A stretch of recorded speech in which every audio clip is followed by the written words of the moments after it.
Hi hello. இன்னைக்கு நம்ம எந்த படத்தை பத்தி பார்க்க போறோம் அப்படின்னா till the end of the world.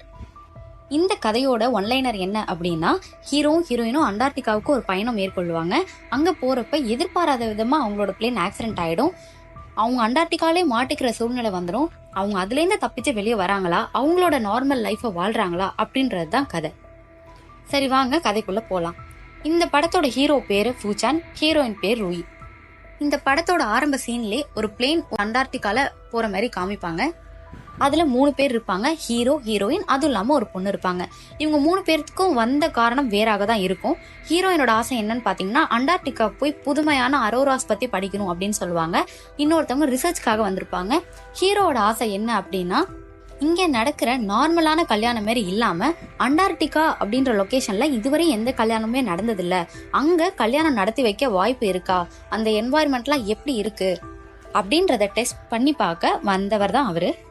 ஏன்னா அவர் வேலை பார்த்த இடத்துல நிறைய பேர் கேட்டிருக்காங்களாம், இந்த மாதிரி அண்டார்டிகால கல்யாணம் பண்ணி வைக்க முடிஞ்சா எங்களுக்கு பண்ணி வைங்க, ஏன்னா அது ரொம்ப அழகான இடம் கேட்டதுனால அவங்க விருப்பத்தின்படி இவர் அண்டார்டிகாவுக்கு வந்திருக்காரு. அதுக்காகவே அந்த ஹீரோ சொந்த செலவுல ஒரு பிளைட் எடுத்துக்கிட்டு தான் அந்த இடத்துக்கு போவாரு. அதுல கூடவே இவங்களும் வருவாங்க. இவங்க இதெல்லாம் பேசிக்கிட்டே இருக்கிறப்ப திடீர்னு ஒரு சத்தம் வரும். அது என்னன்னா, ஒரு பனி புயல் எங்க இருந்து வந்துச்சுன்னே தெரியாது. ரொம்ப வேகமா அந்த பிளேனை தாக்குறதுனால அந்த பிளேன் சுக்குநூறா உடஞ்சு கீழே விழுந்துரும். அண்டார்டிகானா சொல்லவே தேவையில்ல. நார்மலா காலடி எடுத்து வைக்கிறப்பே பனியில பார்த்து தான் வைக்கணும், எங்க சறுக்குன்னே தெரியாது. ஆனா அவ்வளோ பெரிய பிளைனே மேல இருந்து கீழே விழுந்துருச்சு. அந்த பிளேன் வீழ்ந்ததுல ஹீரோக்கு மட்டும் ஓரளவுக்கு அடியோட தப்பிச்சுட்டு மத்த 2 பேர்ல ஒருத்தங்க இறந்து போயிடுவாங்க. ஹீரோயின் அதுலயே மாட்டிப்பாங்க. ஹீரோயினை ஹீரோ காப்பாத்தலான்னு போனப்ப அந்த பிளேனோட கதவு கீழே உடஞ்சு அதுல இருக்கிற தண்ணி எல்லாமே உள்ள வர ஆரம்பிச்சிரும். அதனால ஹீரோ பயந்துகிட்டு முதல்ல ஓடிடுவாரு. நமக்கு எதுக்கு, நம்ம உயிர் பழைச்சா போதும் அப்படின்னு சொல்லிட்டு திருப்பி அவர் என்ன நினைச்சாருன்னு தெரியல, ஹீரோயினை காப்பாற்ற வருவாங்க. ஹீரோயினையும் தூக்க முடியாது, ஏன்னா அந்த பிளேனோட டோர் ஹீரோயின் கால் மேல விழுந்திருக்கும். அவங்க காலை அசைக்க கூட முடியாது. ஹீரோ எப்படியோ அந்த கடைசி நிமிஷத்துல பனி உடைய போகும், அந்த நிமிஷத்துல ஹீரோயினை காப்பாத்தி வெளியே கூட்டிட்டு வந்துடுவாரு. அவங்களோட பொருள் எல்லாமே அந்த பிளேனோடய போயிடும். அவங்க கிட்ட இருந்தது அந்த ஒரே ஒரு பேக் மட்டும்தான் இருக்கும். அதுலயே அவங்க துணி, ஒரு 2-3 காம்பஸ், மார்க்கர், இந்த மாதிரி சின்ன சின்ன பொருள் தான் வச்சிருப்பாங்க. சாப்பிடறதுக்கு கூட எதுவுமே அங்க இருக்காது. ஹீரோ செல்போன்ல சிக்னல் வரதான் ட்ரை பண்ணுவாரு. ஹீரோயின் சொல்லுவாங்க, இல்ல அண்டார்டிகால சிக்னல்ஸே கிடைக்காது அப்படின்னு சொல்லுவாங்க. அப்புறம் ஹீரோ ஹீரோயின் கிட்ட கேட்பாங்க, நம்மளை காப்பாற்ற யாராச்சும் வருவாங்களா அப்படின்ட்டு. இவங்க விழுந்த இடம் பாத்தீங்கன்னா எந்த கோர்ஸ்ல விழுந்தாங்கன்னு தெரியாது. அதனால எந்த சிக்னலும் கிடைக்காது. இவங்க எங்க இருக்காங்கன்னு யாருக்கிட்டும் சொல்லவும் முடியாது, யாரும் இந்த இடத்துக்கும் வரவும் மாட்டாங்க அப்படின்னு சொல்லி ஹீரோக்கு ஹீரோயின் புரிய வைக்கிறாங்க. இவங்க பேசிட்டு இருக்கும் போதே அவங்க ஒருத்தங்க இறந்துருப்பாங்க. அவங்கள புதைக்கணும் அப்படின்னு சொல்லிட்டு அந்த பாடியை இழுத்துட்டு போவாங்க. ஹீரோ ரொம்ப கஷ்டப்பட்டு 2 பேர்த்தையும் இழுத்துட்டு போவாரு. ஏன்னா ஹீரோயினாலேயே நடக்க முடியல, அவங்க காலையும் ஒரு பெரிய அடிபட்டிருப்போம். அதனால 2 பேர்த்தையுமே இழுத்துட்டு போய் அந்த இறந்தவங்களை மட்டும் ஒரு குழி தோண்டி ஸ்னோல புதைச்சிட்டு இவங்க வெயிட் பண்ணிக்கிட்டு இருப்பாங்க. அவங்க புதைக்கிறதுக்குள்ள திடீர்னு என்ன வரும்னா, அங்கிருந்து திருப்பி ஒரு பனிப்பாறை காத்து மாதிரி வரும்ல, அந்த மாதிரி வந்துச்சு. அதனால இவங்க அவசர அவசரமா ஒரு குழி தோண்டி அதுக்குள்ள உட்காந்துப்பாங்க. அன்னைக்கு ஒரு நைட்டை அவங்க அங்கேயே கழிச்சிருவாங்க. அந்த குழிக்குள்ளதான் இருப்பாங்க. அடுத்த நாள் காலையில எழுந்திருக்கிறப்போ ஹீரோயினும் பேசிட்டு இருக்கிறப்ப ஹீரோயின் என்ன சொல்லுவாங்கன்னா, உங்களாலதான் எல்லா பிரச்சனையும், நம்ம இன்னைக்கு வந்திருக்கவே கூடாது, அந்த பிளேன்ல நம்ம இங்க வரவே கூடாது அப்படின்னு சொல்றப்போ ஹீரோவுக்கு பயங்கரமா கோவம் வந்துடும். அதனால அவர் என்ன பண்ணுவாருன்னா, ஒரு மலை உச்சி மேல ஏறி போய் அங்கனாச்சும் நான் சிக்னல் வரதா பாக்குறேன்னு கிளம்பி போயிருவாங்க.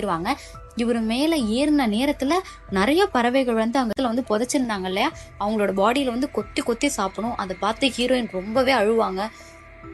அதுல ஒரு பறவை ஹீரோயின் குழிக்குள்ள இருக்கிறது தெரிஞ்சு அவங்களையுமே கொத்த வரும். அதுக்குள்ள நம்ம ஹீரோ அந்த பறவையை விரட்டி அடிச்சிருவாரு. இவர் மலையில ஏறி போன நேரத்துல அந்த பக்கமா ஒரு கேபின் இருந்திருக்கும், அதை பார்த்திருப்பாரு. கீழே இறங்கி வரப்போ ஹீரோயின் கிட்ட சொல்லுவாரு, அந்த பக்கம் ஒரு கேபின் இருக்கு, ஒரு வீடு மாதிரி இருக்கு, வா நம்ம அங்க போய் கொஞ்ச நாள் அங்க இருப்போம் அப்படின்னு சொல்லிட்டு ஹீரோயினையும் கூட்டிட்டு போவாரு. ஹீரோயினால நடக்க முடியாதனால இவர் தூக்கிட்டே போயிடுவாரு. அது அண்டார்டிகால எல்லாம் வீடு கட்டி வச்சிருப்பாங்க இல்லையா, பலகையில பனியை தாங்குற மாதிரி, அந்த மாதிரி ஒரு சின்ன கேபின் அல்லது வீடு மாதிரி இருக்கும். அதுல ஒரு இன்ஜின் இருக்கும். இன்ஜின்ல போதுமான அளவுக்கு ஃபியூவல் இருக்கும். அதுல உள்ள பாத்தீங்கன்னா உணவுப் பொருட்கள் நிறைய இருக்கும். அது எல்லாமே வீணாக்கப்பட்டது, ரொம்ப எக்ஸ்பயர்டான பழைய உணவா இருக்கும். ஆனா அவங்களுக்கு வேற வழி இல்ல, அந்த உணவு மட்டும் தான் அவங்க சாப்பிட்டாகணும். அதுவும் இல்லாம அவங்க இன்ஜின்ல இருந்த பெட்ரோல்ல கொஞ்சமா தான் பெட்ரோல் இருக்கு. எவ்வளவு சீக்கிரம் அந்த வழியை கண்டுபிடிச்சு நம்ம போயிட முடியுமோ அவ்வளவு சீக்கிரம் போயிடணும். ஆனா அதுக்கான வழி என்ன அப்படின்ற போய் ஹீரோயின் கிட்ட எப்படி இந்த வழியை கண்டுபிடிக்கிறது அப்படின்னு கேட்பாங்க. ஹீரோயின் ஆல்ரெடி நிறைய படிச்சதுனால அவங்களுக்கு தெரியும் என்னென்ன டைரக்ஷன்ஸ்ல இருக்கும், இந்த வெதர் எப்படி மாறும்ன்ற எல்லா விஷயம் விஷயமே அவங்களுக்கு ஹீரோயினால நடக்க முடியாது. ஏன்னா அவங்க கால் ஃபுல்லா டேமேஜ் ஆயிருக்கும். ஹீரோ மட்டும் தான் இந்த வழியை தேடி கண்டுபிடிக்கணும் அப்படின்ற ஒரு நிலைமை வந்துடும்.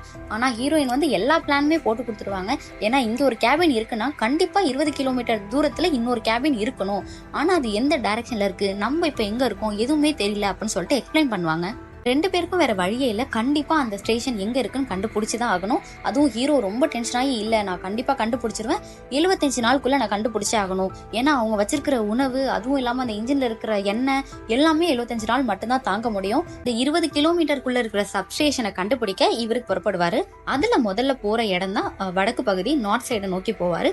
ஹீரோயின் எல்லாத்தையுமே ஒரு நோட் புக்ல எழுதி கொடுத்துருப்பாங்க.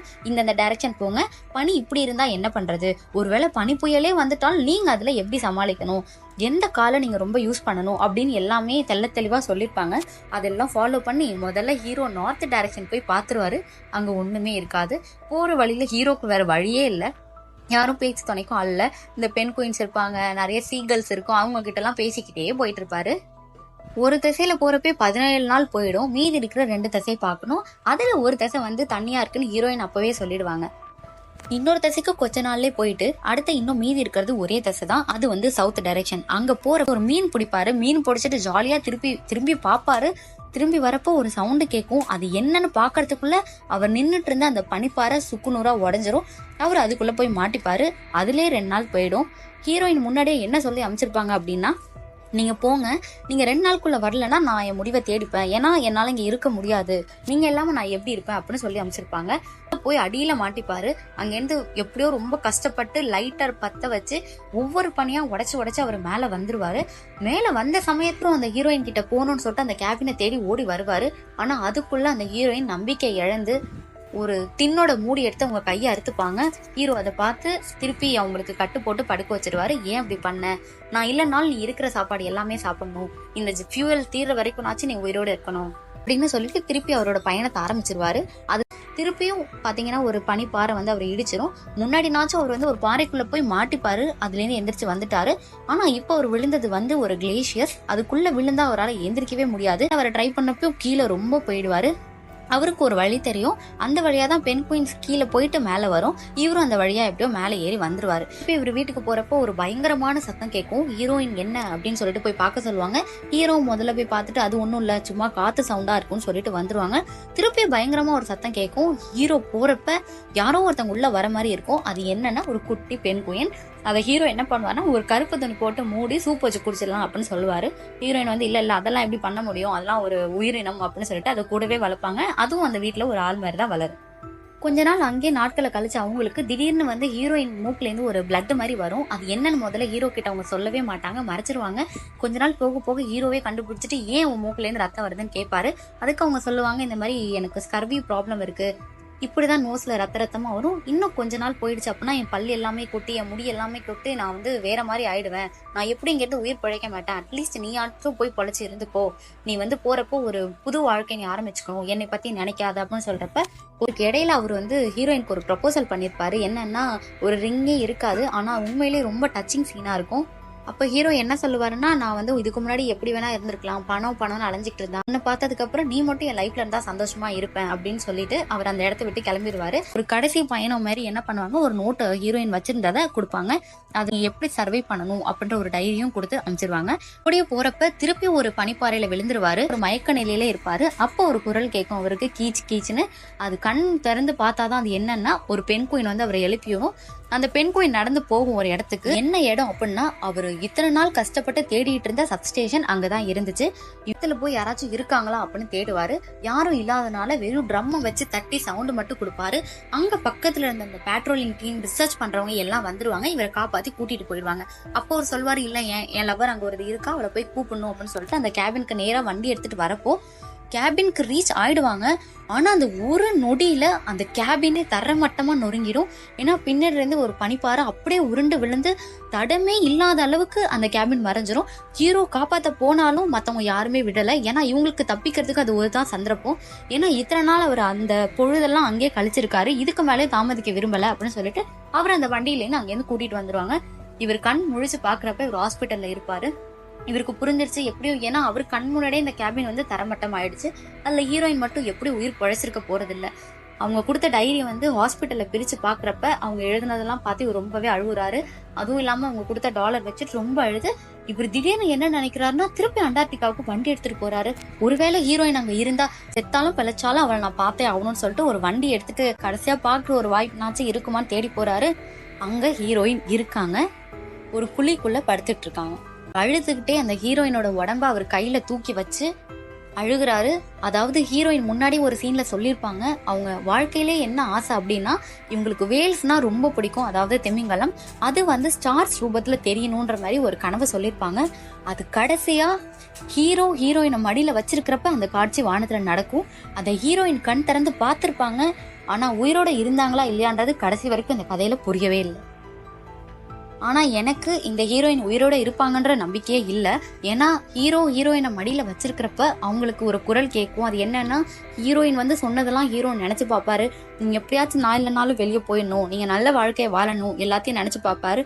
ஸோ இதை வச்சு பாக்குறப்ப அவங்க சொன்னதெல்லாம் கடைசி வார்த்தைகளா கூட இருந்திருக்கலாம்.